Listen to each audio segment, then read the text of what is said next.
ప్రస్తుతం Iran, America, middle eastern countries, Israel ఇలాగా ప్రపంచ యుద్ధానికి జస్ట్ మనం కొన్ని అడుగులు వెనకాలే ఉన్నాం నిజం చెప్పాలంటే. ఎందుకంటే ప్రపంచ దేశాలకు సంబంధించిన ఉద్రిక్తత అంత దారుణంగా ఉంది. ఏ నిమిషాన ఏం జరుగుతుందనేది అసలు ఎవ్వరూ చెప్పలేకపోతున్నాం. మరొక వైపు దుబాయ్ పరిస్థితి అయితే అల్లకల్లోలంగా ఉంది. ఒకప్పుడు దుబాయ్ అంటే అసలు అబ్బా! సుందర వనం. ప్రతి ఒక్కళ్ళు కూడా దుబాయ్‌కి వెళ్ళాలి. అక్కడే హ్యాపీగా సెటిల్ అవ్వాలి. అక్కడ సిటిజన్‌షిప్ రాకపోయినా సరే దుబాయ్ అంటే మాకొక స్వర్గధామం అన్నట్టుగానే ఫీల్ అయితూ ఉండేవాళ్ళు. కానీ ఇప్పుడు దుబాయ్ పరిస్థితి చూస్తే కన్నీళ్ళు ఒక్కటే తక్కువ. జాలి పడటం తప్ప ఇంకేమీ చేయలేని పరిస్థితుల్లో దుబాయ్ ఉంది. అయితే ఇదంతా కూడా కారణం మనకి తెలిసిందే. ఇరాన్, అమెరికా, ఇజ్రాయెల్ ఈ 3 దేశాల మధ్య యుద్ధమే ఈ యొక్క పెద్ద విధ్వంసానికి కారణం. కాకపోతే ఇక్కడ చాలా ఊహించని ఒక పెద్ద సంఘటన చోటు చేసుకుంది. అది ఏంటి అంటే భారత్ నిజంగా సముద్రంలో ఇరాన్‌కు సహాయం చేసిందా? అసలు భారత్ ఎంత అద్భుతమైన సహాయం ఇరాన్‌కి అందించింది అంటే నిజంగా మానవతా దృక్పథంతో అయితే మాత్రం హ్యాట్స్ ఆఫ్ చెప్పాల్సిందే. అసలు ఏం జరిగిందంటే ఇండియన్ ఓషన్ ప్రాంతంలో ఇరాన్‌కు చెందిన ఒక వార్‌షిప్ ఐరిస్ డీనా పైన దాడి జరిగింది. అయితే దాడి తర్వాత ఆ షిప్ నుంచి డిస్ట్రెస్ సిగ్నల్ పంపబడింది. ఆ సిగ్నల్ పంపించారు అంటేనే కాపాడండి మమ్మల్ని అన్నట్లుగా అనమాట.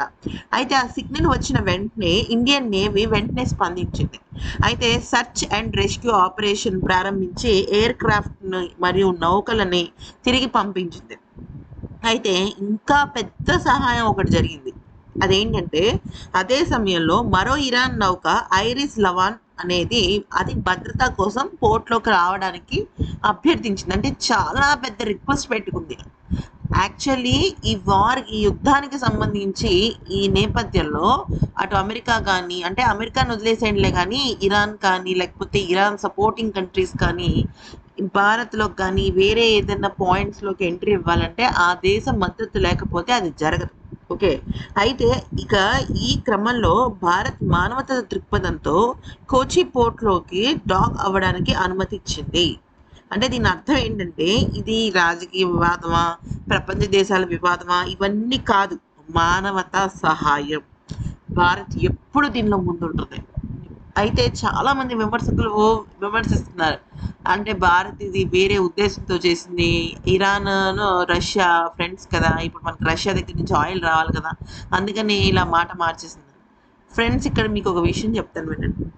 దేశ భవిష్యత్తు కోసం, అలాగే జాతి యొక్క మంచితనం కోసం ఎవరు ఎన్ని చేసినా అది మంచే. అది మానవతా దృక్పథంలోకే వస్తుంది. సముద్రంలో అత్యవసర పరిస్థితి వచ్చినప్పుడు దేశాలు ఒకటికి ఒకటి సహాయం చేసుకోవడం చాలా సాధారణం. ఎందుకనంటే మీకు ఒక విషయం చెప్తా వినండి. సముద్రం అనేది అసలు మనకి అక్కడ జనసంచారం ఉండదు. అలాంటి సమయంలో ఎంత ఎంత క్రూరమైన శత్రువులున్నా కూడా సహాయం చేయాలి అనేది ప్రతి ఒక్క దేశం ఆలోచించాలి. అయితే ప్రపంచంలో ఎంత టెన్షన్స్ వచ్చినప్పటికీ కూడా మన భారత్ సహాయం చేయడానికి ముందుంటుంది. This is Bharat. జై హింద్ అని అనాల్సిందే.